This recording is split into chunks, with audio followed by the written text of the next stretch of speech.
I'm not sure about that lighting behind you. What are you talking about? With that one lamp, like right behind you, you get some unearthly angelic glow that I don't approve of. It's blue and orange. They go together. What's the problem? I need an angelic glow. No. If you have one, I should have one. That takes effort to me to go there and set up lights, and that's too much work. But you could make it to where I have a glow? No. We don't have money in the budget for anything for you. Sad face. You can't just say sad face. Welcome back to Talking Story. Hey, it is that time again, man. And the most exciting time. I love putting a TBR stack together. The potential, the possibilities, the fun. And I have your stack and my stack here this month. You do have my stack, because I don't own the book, which is actually a bit of a problem if I'm planning on reading this book soon, but we'll get to that later. Yeah, we'll get to that later. So anyway, that right there is the best producer on BookTube, my literary wingman, the Chull of Happiness, little Jakey Two-Sword. Say hello, my friend. My name is Jacob. Hello. Happy to be here. Making another list of things that we're going to read, and I'm going to slowly struggle through and push my schedule back. Probably. Odds are quite high. I think we all see that coming. But yeah. I mean, this one has an audio. I think you'd be all right. This one has it's also shorter than what I'm currently doing. So right. We'll see. So we'll see. Might be okay. So before we get now, okay, now you're carrying over something from July into August. So do you want to? Correct. I could do that. To make that. Do you want to make that part of your stack, because you are going to carry that forward, correct? I'll have to go get it because it's on my nightstand. You have all the power to edit. Oh, you know what? Actually, the dust jacket's over here. I can just hold up the dust jacket. Okay. Wrapping things up for the beginning of August, I will be coming in for a landing on Demon in White. Very nice. Very nice. You're more than halfway done on that? Sorry, what was that? You're more than halfway done on that one? I'm a little more than halfway done on that one. My goal is to be at 75% by this coming Sunday, the next weekly reader. And then the Sunday after that, I'll have wrapped it up, which is just a few days into August. So it'll be a little bit of overlap. But man, I'm enjoying this. And the reason that I'm blazing through Demon in White as quickly as I can is so that I can get to the next book for August. If you want to hold it up for me, please. I'll hold it up for you because you're going to borrow my copy. I am going to borrow your copy of Kingdoms of Death. So until you get your beautiful broken binding. Until I get my beautiful broken binding ones, whenever those come in. I haven't heard a release date on that yet. So if anyone knows, leave a comment. I really want to hear when those are getting shipped but out. I mean, chances are you'll be using the audio quite a bit as well, I bet. Yeah, there have been times where I pick up this one because these chapters are pretty short. It'll take you 15 minutes to get through a chapter. I got to tell you, this is my favorite. I think it's going to be my favorite too. I'm really excited. I can't wait to see if it is. Like, I really can't. It's hard to do no spoilers when you're getting up to book 4. Yeah. But, you kind of, a little bit of how Sun Eater's hitting you.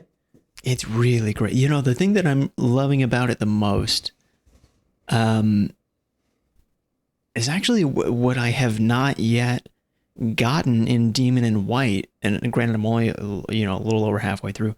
But I love any scene that Rakio obviously so tediously goes through to draw out and illustrate the dynamic of how one would communicate with a complete alien race. Right. Yeah. How do the little nuances of like you shake your head up and down for yes, how would that translate to a different alien race that has no idea our little physical embodiments of language are? Those little nuances just I eat that up like chocolate. It's so great. And I haven't gotten any of that in Demon in White yet, so I'm excited for what's to come. And Kingdoms of Death has the Cielson right on the cover, so well, I will say Kingdoms of Death, I don't think it's a spoiler to say chock-a-block full of Cielson here. Yeah. Got the Cielson on the cover. I assume there's a lot of death in it as well. A full kingdom of it. A whole kingdom of it. A whole kingdom of it. Yeah. So obviously I'm getting through it as quickly as I can. I want to be caught up before November 18th, I believe. I believe that's the day. Yeah. For Shadows Upon Time. I it's a big goal of mine that I want to catch up, and that'll be like the first time I've read like a big release alongside some people, and I can talk about it. Cool. It's so awesome to be with it. Yeah. So excited. Yeah, to be with the community with a big release like that. And you're going to love it. Sun Eater's so big right now, and it's the final book in the series, and I got so many friends that are reading. It's just going to be a great time. So I'm trying to catch up on that as quickly as I can. So anything else from July you're carrying over? That is everything. That's it. That's what your August is looking like. Yeah. Which I guess brings the elephant in the room of what I'm going to do with Ships of Merior. Are you gonna? Here's what I'm thinking. I haven't made a total decision on it yet. And it really hurts me physically. It makes me want to gag on camera thinking about this, but I may have to pause it for a little bit. That's one of those that if you can do a few pages a day, it's just slowly going on in the background, like it's something you do slow and ruminate on. And you think about it, but you do what you need to do to just with the we're really amping up stuff we're doing for book 2 right now of our series that we're writing. And, I've got some plans to, when I get through Kingdoms of Death, I may take a pause from Sun Eater for a little bit to read some other things that really recharge my batteries and give me inspiration for the ways that I like to write and authors that I would like to be more like and take some tools from and inspiration. So I think that's just what I'm looking at. I may have to be a little more realistic about my time and also a little more realistic about what kind of reading I need more so than what I want right now. Solid plan. Yeah. I get you. And like I say, it can still be in the background just for your... It can. It very well may. Yeah. I may have a rough day that I just need some more Arathon progression, and I pick it back up. Totally fair. Yeah. Totally fair. So, okay. How about yourself? That is your August. That is my August. That is your August. How is your August? My August is packed. Of course, every month for you is packed. Well, here's the thing. Like, it's pretty packed. And let's not forget, we'll be at Worldcon in August, too. That's true. Yeah. So we that's another big thing happening. But okay, my August is going to start with continuing the Long Price Quartet by Daniel Abraham. Is this 3 out of 4, or is this the 4th and final? This will be 3 out of 4. Okay. I will be up to a Autumn War. So I'm really interested to see this one because so far, both the first 2 entries into this quartet they've just been everything. They've been high drama character pieces that they don't revolve around necessarily a battle or a duel or high impact action set pieces. They deal with relationships and 2 people in a room talking to each other where the drama just crackles off the page for me. So live theater. It's just so Shakespearean. It just speaks to my soul. I have absolutely loved it. I absolutely love this world. I love the magic system. I love the characters. I love the time cut in between each of these entries. We get about somewhere right around 15, 16 years between each one, I think. Or that was the case. Or maybe it was more like around 8 or so. But we get a good chunk of time between each one. And we see these 2 main characters, Mati and Ota. We see them at different phases in their lives. And we see them in this tumultuous time in the history of this world. And we see how their actions and the ripples thereof shape and frame and move and change this very world that they're in the middle of. And it's just astounding to me. It's such an amazing job that Daniel Abraham has done. And all of the drama that he fits in, again, I say over and over again, it's in so few pages. I think each one is 250, 300, 320 pages. It's not like, it's epic fantasy. It's 987 pages long. He gets all of that drama in there, but his compression is just off the chart. Just loving there. If books 3 and 4 hit like books 1 and 2 have hit, no way this doesn't crash my all-time series list and force its way on there. And the other amazing part about this is a buddy read with Josh from Red Fury Books and Alan, the long price prophet himself from the Library of Allenxandria. So we will be getting together and talking about each one of these entries as we go along. So, and I'm really interested, the way I say it, the way this has moved so far, with just those character drama, those character moments, those conversations, those scenes of high drama. And Autumn War, I'm thinking we might be getting into more of a conflict here. We might be getting into some high action going on, some set piece happening, some combat and the cost thereof and how it happens, because some enmity has been building in these first 2 entries, kind of based all around the magic system and how that magic system is used for the expediency of business and cornering markets and putting one city-state head and shoulders above the other in different textile or metal ideas and the production thereof. So, and then there have always been these on the outside, these other countries on the outside that are trading with them and dealing with them. But, if we could take over, that might be even better. So I think we're coming up to an all-out conflict as this has been growing. And I can't wait to see how that happens. But you can kind of see, so concrete, so tangible, this world feels so real because the way this beautiful magic system is used to do what it would be done in a real world, which is make business go forward and make society happen the way the builders of it want it to. So cannot wait. I will be kicking off my month with An Autumn War by Daniel Abraham. Oh, you're starting the month with that. Is this in order? I'm going to kick it off. Yeah. Okay. Huh? So you're going to start the month with a bang. Not going to wait. Can't wait. Too excited. Okay. Autumn War. I'm ready, man. I'm ready for a knockdown drag out. I'm ready to see what happens. Potentially book of the month. First read of the month. But then wait. What comes right after that? Ooh, okay. My next entry of the Sun Eater saga. Oh, man.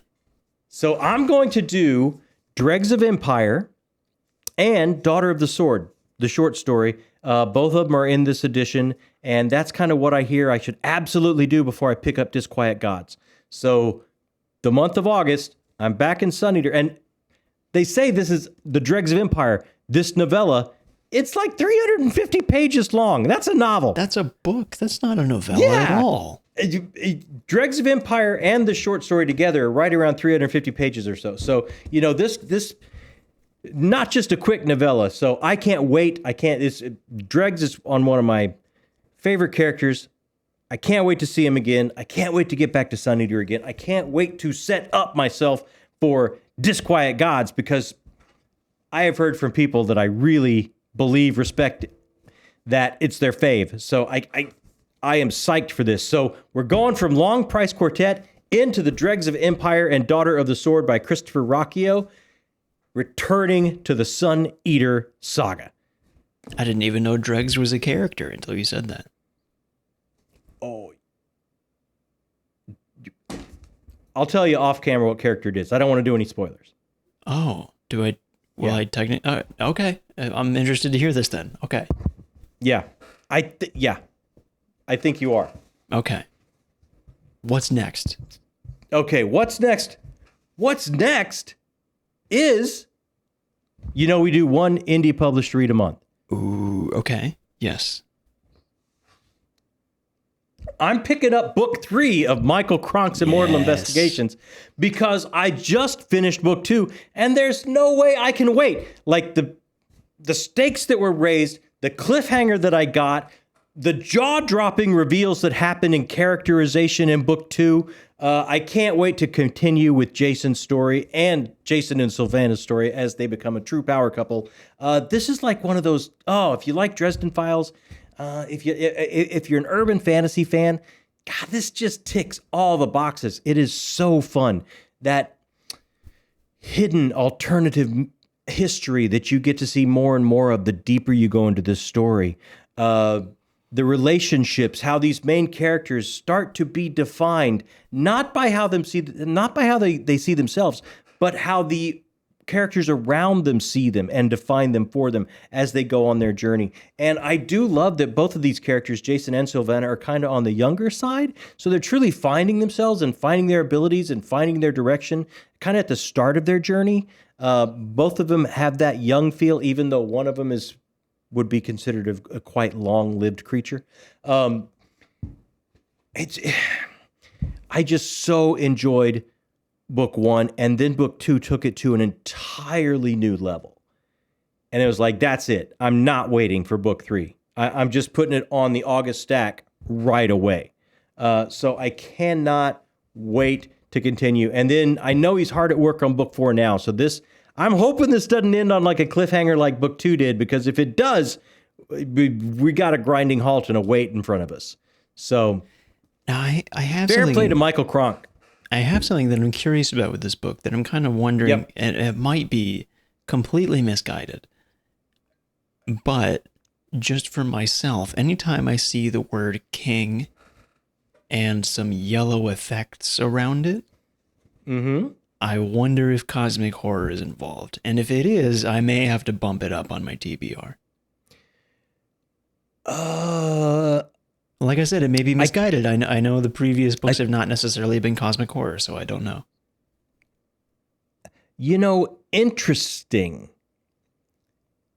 But what I can say is that alternate history that I was talking about, that's a big part of the series, does go all the way back to the religious beginnings like Adam and Eve and things like that. So is it wrapped up in different belief systems? And does it describe of how the world works from those belief systems and where those belief systems came from? So it's got a bit of that feel that you may be kind of picking up from the cover design. Okay. Then I may be picking up a little bit quicker than I had originally planned. It's so fun. Like, it is just, I'm telling you, it is such a fun read. It's my happy place. It's my comfort food. He just absolutely just knocked it out of the park with this series. If you enjoy urban fantasy, and romance, a little spice, some spice to it. Never too much spice. He doesn't shy away from the spicy moments, hot and steamy. So that will be the indie. And as always, indie books are right down there in the descriptions. Yes, so absolutely. If you want to support an indie author, and we all know Michael Cronk from the Book Guy, amazing channel. We'll throw that down there as well. If you're not watching Michael, you're doing BookTube wrong. Yeah, Michael Cronk makes some amazing content that I think he puts a lot more effort into it than we do. So please check it out. Oh, he's fantastic. He actually makes content. We show up. Exactly. Yeah. Yeah, it's two entirely different categories. But yeah, absolutely. Check it out. So, and then this is the biggie. The biggie? How big is this book? This is pretty big. Okay. It's time to go back to Malazan. Oh, man. It is time to pick up some Dead House Gates by Stephen Erickson, Malazan Book of the Fallen, Book 2. I can't wait any longer. It's going to have to happen. Now, there's a very high chance that this could be Book of the Month for August. Extremely high. Look at the naked hardcover on that back. God, that's gorgeous. Isn't that amazing? I enjoyed Gardens of the Moon so much. I can't wait to get back. Look at the sprayed edges there. I can't wait to get back to Book of the Fallen. Every square inch of this world of Malazan has a deep history filled with folklore and lore on the physical and metaphysical plane, kind of overlapping each other. Everywhere you go, every location has its own culture and their own beliefs and their own history and myths and gods, and so deep, so varied, so many amazing characters. He does not shy away from going all the way out there with some big swings, a huge dramatic set pieces, characters that are well off the beaten path, and just absolutely going for the nightmare fuel when the story needs to be taken there. He doesn't shy away from any of these things. All of it is brash and bold and sweeping and grand, operatic. I so enjoyed just the full sweep and weave of the first book. And the one thing I thought is like, oh, I'd like to be getting a little bit deeper into these characters, a little bit more of emotional impact from them. And this is where people say that begins, book 2, Dead House Gates. So if it has all of what Gardens had, plus I start to get really beneath these characters' skin and see what makes them tick and start to see myself in them and how they see their world and deal with it, to where it really hits me on a visceral, emotional level. That it's going to take some kind of crazy jump for me. This is going to be a huge month for me. I'm tempted to place a bet now that that's going to be the book of the month, but you have Long Price Quartet and Dregs of Empire. And Cronk, and this, who you really like. You know, I usually say novellas aren't allowed, but this is 350 so pages is allowed. So Dregs would be allowed as a book of the month. Is absolutely a book. So we'll see. Yeah, that'll be an interesting month. So there's only one thing left. God, there's more? You read too much. There's more. There's more. And this is the winner of our Patreon book club. Everyone's been voting, and I'm going to check the vote just to make sure at the 0 hour everything is set the way I think it is. So while I do that, let's thank some folks. Absolutely. Always people to thank. Yeah, let's go ahead and thank. These are the people, right down there in the description box, all the places you can find us.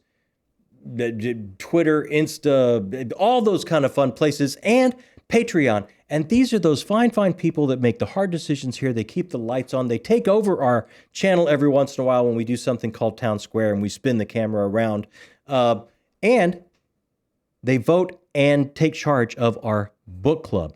So let's stop and thank our correspondents, directors, and producers here on the channel while I make sure I know what won. Thanks, everybody. Just a quick break in the action to thank all of our correspondents, directors, and producers on Patreon.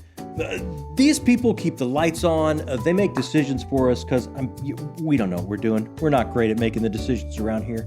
The decisions all the way from what I'm going to read next, what the book club of the month Patreon pick is going to be, but all the way up to video ideas and what we're going to do here on the channel coming up for you.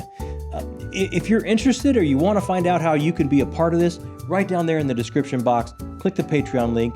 It's got all the answers for you. And once again, thank you to all of these fine people that are helping us build the channel, our correspondents, directors, and producers. Thanks, everybody. So we checked. It's official. Wasn't even that close. Really wasn't. Yeah. For the first time, we're kind of going to be jumping on the new release train for the Patreon book club. And we are going to be reading Raven Scholar by Antonia Hodgson. God, that cover is cool. Doesn't that cover just slap? Yeah. That is just gorgeous. The Raven Scholar by Antonia Hodgson. Now, I have absolutely no idea what this book is about, so I may ask that you read the back. It begins a new trilogy. It's the Eternal Path Trilogy, book number 1. And like I say, this just came out like so many weeks ago or something. I don't know anything about it either. Let's take a look at this. Let's see what we got to look forward to here. All right.